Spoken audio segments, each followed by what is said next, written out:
안녕하세요. JD부장부서의 소장 조던입니다.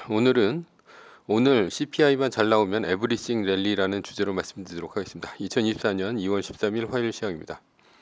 유튜브 멤버십으로 자산을 10년에 10배, 20년에 100배로 늘리시고 조기 은퇴하시기 바랍니다. JD부장부서 유튜브 멤버십은 영상 및 링크를 타고 가입하시면 됩니다. 뉴욕 마켓워치 CPI 앞두고 경계 모드, 채권 달러 올라가고 주식 혼조다라는 기사가 있는데요. 어제는 나스닥이 0.30%, S&P 500 지수가 0.09% 떨어졌으나 다우존스 지수는 0.33% 오르며 혼조를 보였습니다. 메인 이슈입니다. 오늘 CPI만 잘 나오면 에브리싱 랠리. 오늘 저녁 한국 시간으로 10시 30분 1월 CPI가 발표가 됩니다. 예측치는 2.9%인데요. 코로나 이후로 물가가 2%대로 진입할 수 있는가가 관건입니다. 지난달에는 3.4%였고요. 만약 2%대를 찍는다면 연준이 바라는 목표 인플레이션에 도달할 것으로 보입니다. 만약 예측치에 부합하거나 그 아래로 나온다면 에브리싱 랠리가 펼쳐질 것으로 보입니다. 빅테크도 좋지만 러셀 2000과 같은 소형주가 더 많이 오를 것으로 보입니다. 러셀 2000 지수는 올해 나스닥이 약 8% 오르는 동안 1.61%밖에 못 올랐습니다. 올해는 주식 상승을 예측하는 기관이 많죠. 이유는 연준이 늦어도 올 6월부터는 금리를 내릴 것이고 미국 대통령 선거가 오래 있기 때문입니다. 게다가 강력한 AI 테마가 있는데요. AI 테마는 금세 사라질 테마는 아닙니다. 엔비디아, 마이크로소프트 등이 실적으로 보여주고 있죠. AI가 결국 일자리를 미테크 업계 올해 들어 벌써 3만 명 해고라는 기사가 있는데요. 올 들어 미국 기술기업이 정리해고로 없앤 일자리가 무려 3만 4천 개입니다. 이것이 다 인공지능 투자 확대로 인해 생긴 비용을 절감하려는 것 때문이기도 하지만 실제 인공지능이 사람의 인력을 대체하고 있는 것도 사실입니다. 따라서 미국 기술기업들은 인공지능으로 인해 비용 절감과 주가 상승이라는 두 마리 토끼를 잡을 수 있습니다. 그러니 AI가 주식시장의 대세가 된 것이죠. 특히 엔비디아와 함께 ARM의 상승세가 무섭습니다. ARM은 어제 하루에만 29.30%가 올랐고 올해에만 116%가 올랐습니다. 엔비디아는 올해에만 약 50%가 올랐는데 ARM에 비하면 껌이죠. ARM 같은 경우는 영국계 반도체 팹리스 기업인데요. AI 최대 수혜주로 불리우는 엔비디아에 이어 AI 최대 수혜주로 급부상하고 있습니다. 마치 닷컴 버블을 연상시키는 요즘인데요. 닷컴 버블 때는 닷컴만 들어가도 주가가 올랐습니다. 요즘에는 AI 관련 기업이라는 얘기만 들려도 스치기만 해도 주가가 오르는 중입니다. 반면에 오늘 매그니피센트 7은 소폭 오른 엔비디아와 메타를 제외하면 주가는 부진합니다. 결론입니다. 오늘 CPI가 중요합니다. 2%대가 나와서 나스닥이 랠리하기를 기대합니다.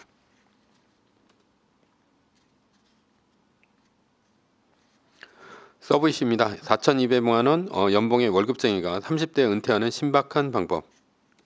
3개월 월세에도 텅텅 워싱턴 중심가 공실 비명이라는 기사가 있는데요. 워싱턴 DC의 상업역 건물입니다. 미래셋이 인수한 건물인데요. 예전에는 글로벌 기업 임대 1순위 건물이었는데 지금은 공실이 대부분입니다. 이유는 팬데믹 이후 유행하는 미국의 원격 근무 때문입니다. 원격 근무는 재택근무라고도 합니다. 그러나 꼭 집에 있을 필요는 없습니다. 인터넷 시대는 어디서나 일을 할 수가 있고 회사와 피드백이 가능하면 됩니다. 원격 근무 팬데믹 후 최저, 미 근로자는 재택 찾아요 라는 기사가 있는데요. 미국의 원격 근무 비율은 26%입니다. 코로나 때는 37%까지 올라갔지만 지금은 약 9% 정도가 감소한 수치인데요. 그래도 미국인 중 5명 중 하나는 원격 근무를 합니다. 한국은 원격 근무 비율이 얼마나 될까요? 한국은 통계청 자료에 의하면 2023년 10월 현재 약 14.7%가 원격 근무를 하고 있습니다. 한국은 미국 정도는 아니지만 2020년 4.9%에 비하면 크게 늘어난 수치입니다. 잡코리아는 구직자의 43.2%가 원격 근무를 선호하는 것으로 나타났습니다. 구직자들은 왜 원격 근무를 선호할까요? 원격 근무는 코로나를 계기로 도입되긴 했지만 출퇴근 시간 감소, 워라밸, 투잡, 육아 등의 이유로 원격 근무를 선호하고 있습니다. 대부분의 직장인들은 서울의 집값이 너무 비싸서 주로 서울 외곽이나 경기도에 삽니다. 만약 직장인들이 원격 근무가 가능하다면 지하철 타고 개고생해서 직장 출퇴근하는 것보다는 넓고 편안한 집에서 또는 근처 카페에서 근무를 하면서 훨씬 편하게 일을 할 수 있습니다. 그런데 원격 근무가 가능하다면 꼭 집이나 근처에서 일을 해야 할까요? 아닙니다. 해외에서 생활을 하면 훨씬 더 편합니다. 상위 1%의 근로자 연봉은 얼마쯤 될까요? 조던 피터슨 교수에 의하면 1년에 약 3만 불 정도가 된다고 합니다. 현재 달러원 환율인 1350원으로 따지면 약 4천만 원 정도이고 한 달에 약 330만 원 정도가 상위 1%라는 얘기입니다. 한때는 글로벌 리치 리스트라는 사이트에서 이 정보를 제공했는데 지금 이 랭킹이 없어졌습니다. 몇 년 전에는 3천만 원 정도가 상위 1%였고 5천만 원 정도가 상위 0.27% 안에 들었습니다. 내 연봉이 4천만 원이면 세계적으로 탑 클래스에 속한다고 볼 수 있습니다. 월급쟁이 평균 연봉 4,214만 원, 상위 1%는 3억 3,100만 원이라는 기사가 있는데요. 한국의 평균 연봉이 약 4,200만 원 정도 되니까 한국에서 평균 연봉을 받으면 세계 상위 1% 부자라고 할 수 있습니다. 왜 한국에서는 평균 연봉이 상위 1%에 육박을 할까요? 왜냐하면 인구가 많은 중국, 인도, 동남아시아, 베트남, 태국과 같은 나라의 월 평균 임금이 많으면 약 100만 원대에서 적게는 30만 원대 이하이기 때문입니다. 전 세계적으로 80억 명의 인구 중 중국, 인도만 합쳐도 무려 30억 명이 넘습니다. 가깝죠. 게다가 아프리카와 같은 나라들은 훨씬 낮기 때문에 한국에서는 평균밖에 안 되는데 그런데 이들 월급이 워낙 낮다 보니 한국의 평균 연봉이 세계 상위 연봉 1% 안에 들어가는 것입니다. 그러나 한국에서는 연봉 4,200만 원 갖고는 살기가 힘들죠. 즉 미스매치가 있다는 것입니다. 나라는 부자인데 국민은 가난하다는 것입니다. 한때 일본이 이랬죠. 미스매치를 해결할 수 있는 방법은 무엇일까요? 그렇다면 이렇게 생각해 볼 수 있지 않을까요? 한국의 평균 연봉을 벌고 사는 곳에 생활 수준이 낮은 동남아와 같은 나라에서 사는 것 말이죠. 한국에서는 월급 330만 원을 받으면서 베트남과 같은 곳에서 그곳은 월급이 한 30만 원 정도 되니까 10배 소득을 올리는 셈이 됩니다. 무작정 해외로 나가게 되면 그 나라의 인건비 취급을 받기 때문에 적은 월급을 받을 가능성이 큽니다. 따라서 한국에서 월급을 받고 해외에서 일을 해야 합니다.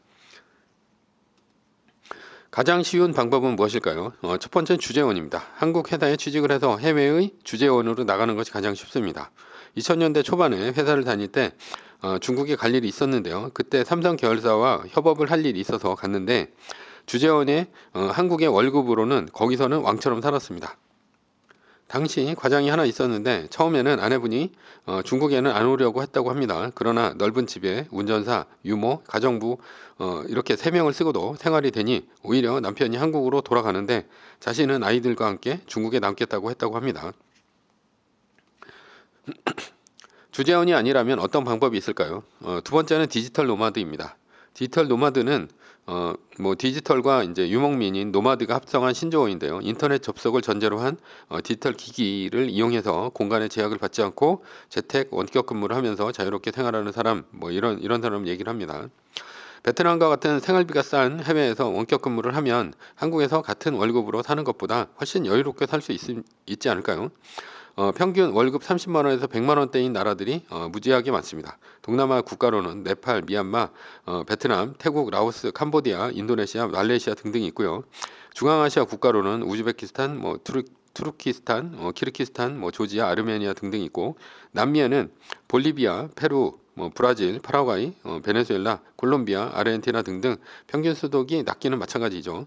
동유럽도 우크라이나, 코소보, 몰도바, 보스니아, 헤르체고비나, 알바니아, 북마케도니아 등등도 한국보다 물가가 훨씬 쌉니다. 즉 경제적 자유만 있다면 디지털 노마드의 삶을 살 수 있다는 얘기입니다. 일단 원격에 적합한 직업은 어떤 것이 있을까요? 웹 개발자, 소프트웨어 개발자, 그래픽 디자이너, 컨텐츠 작성자, 유튜버, 디지털 마케터, 소셜 미디어 관리자, 번역가, 웹사이트 관리자, 온라인 강사, 작곡가, 작사가 등등 많은 직업들이 있습니다. 주로 이제 프리랜서들이죠. 우리가 접할 수 있는 직업이 아마도 이제 프로그래머일 것인데요. 이들은 첫 번째는 위치 독립성이 있습니다. 인터넷만 된다면 집 근처가 아니더라도 전 세계 어디에서나 일할 수가 있죠. 두 번째는 일정의 유연성이 있습니다. 프로젝트 하나를 맡아서 하면 되기 때문에 자신이 시간을 정할 수 있죠. 프로젝트 하나가 끝나면 다른 프로젝트가 시작될 때까지 휴식을 취할 수도 있습니다. 유튜버나 그래픽 디자이너, 온라인 강사, 번역가 등등도 프로그래머와 같은 디지털 노마드가 가능합니다. 그렇다면 이런 원격 근무가 가능한 사람만 해외에서 사는 것이 가능할까요? 아닙니다. 주재원과 디지털 노마드의 직업을 갖지 않더라도 대한민국의 평범한 30대도 디지털 노마드가 가능합니다. 세 번째는 투자자인데요. 그렇다면 투자자는 어떻게 해외에서 국내 월급으로 생활을 하는 것이 가능할까요? 일단 목표 금액 2억 원을 모으는 것이 우선입니다. 왜 2억 원일까요? 2억 원의 25%는 약 5천만 원이기 때문이죠. 세계 1등 주식에 투자를 하면 1년에 25%의 복리로 커나갑니다. 따라서 2억 원을 투자했을 때 연평균 수익률은 약 5천만 원 정도가 됩니다. 그러니 2억 원을 모으는 것이 1차적인 목표가 됩니다. 만약 평균 연봉인 4,200만 원에서 생활비를 반을 쓰고 나머지 절반인 2,100만 원을 매년 꼬박 모은다면 10년이면 2억 1천만 원이 됩니다. 예를 들어 남자라면 군대 갔다 와서 졸업을 하고 취직을 하면 약 27세가 되는데요. 10년이 지난 37세 정도가 되면 2억 1천만 원이 되어서 회사를 퇴직하여도 된다는 얘기입니다. 그러나 10년이 안 걸릴 수도 있습니다. 사실상 6년이면 충분합니다. 일단 종잣돈 2,100만 원을 1년 동안 모읍니다. 그리고 5년 동안 투자를 하는 것이죠. 산식은 이렇습니다. 그래서 원금 2,100만 원을 넣으며 복리로 25%만 불린다면 5년 차에 2억 1,500만 원이 됩니다. 따라서 27세에 시작을 한다면 6년 후인 32세면 2억 원을 만들어 은퇴할 수도 있습니다. 2억 원을 가지고 해외로 나가 투자자로서 이론상 은퇴할 수가 있다는 얘기입니다. 왜냐하면 2억 원이면 매년 5천만 원 정도의 복리 수익이 생기기 때문이죠. 한국의 청년에게 있어서 대한민국은 미래가 어두운 나라입니다. 국민연금은 설계가 잘못되었으며 고갈 위험도 큽니다. 왜냐하면 적게 내고 많이 받는 구조이기 때문이죠. 지금 추세대로 나간다면 한국의 인구 구조는 저출산 고령화로 30년 후에는 역피라미드에 가깝게 변합니다. 한국은 선진국이 되었기에 의료보험이 좋아 다들 오래 삽니다. 예전에 60세에 맞춰 국민연금이 설계되었기에 국민연금 개혁을 해야 하지만 정치인들은 표 때문에 절대적으로 국민연금 개혁이 어렵습니다. 그래서 청년들이 손해를 보게 되어 있죠. 청년들은 많은 국민연금을 부담하지만 결국 청년들이 국민연금을 받을 때쯤이면 늦게 받고 적게 받는 구조로 개혁이 될 것입니다. 그러면 청년이 중년이 되었을 때는 엄청난 국민연금을 납부했지만 연금은 고갈되고 말 것입니다. 물론 한국이 돈을 찍어 연금을 줄 수도 있지만 이렇게 될 경우 인플레이션 때문에 물가는 올라가게 되어 있습니다. 해외에서 부채를 땡길 수도 있지만 그러면 국가의 신용등급이 떨어지겠죠. 국민연금뿐 아니라 노인 인구가 많아지면 의료보험도 크게 올라갑니다. 586 이상의 세대가 인구수로 많기 때문에 투표에 있어서도 이들에게 밀릴 수밖에 없습니다. 따라서 지금의 한국 청년들은 세금은 엄청나게 내고 받는 것은 조금 받는 구조가 될 수밖에 없는 구조죠. 그래서 청년이라면 여차하면 해외로 이민 갈 생각을 염두에 두어야 합니다. 결론입니다. 한국의 평균 연봉은 4,200만 원, 결코 작은 돈이 아닙니다. 그러나 한국에 있으면 평균 연봉으로는 대접을 받지 못하죠. 이런 미스매치를 해결하려면 한국의 연봉 수준으로 해외에서 생활해야 합니다. 가장 추천하는 방법은 투자자입니다. 왜냐하면 주재원과 디지털 노마드는 해외에 있지만 목줄이 매여 있는 개와 같습니다. 그러나 투자자는 어느 곳에도 매여 있지 않은 자유로운 늑대입니다. 매뉴얼입니다. 세계 1등 주식은 전고점 대비 2.5% 떨어질 때마다 10%씩 팔면서 숏을 치며 리밸런싱을 하다가 나스닥 마이너스 3%가 뜨면 숏을 치며 말뚝을 박습니다.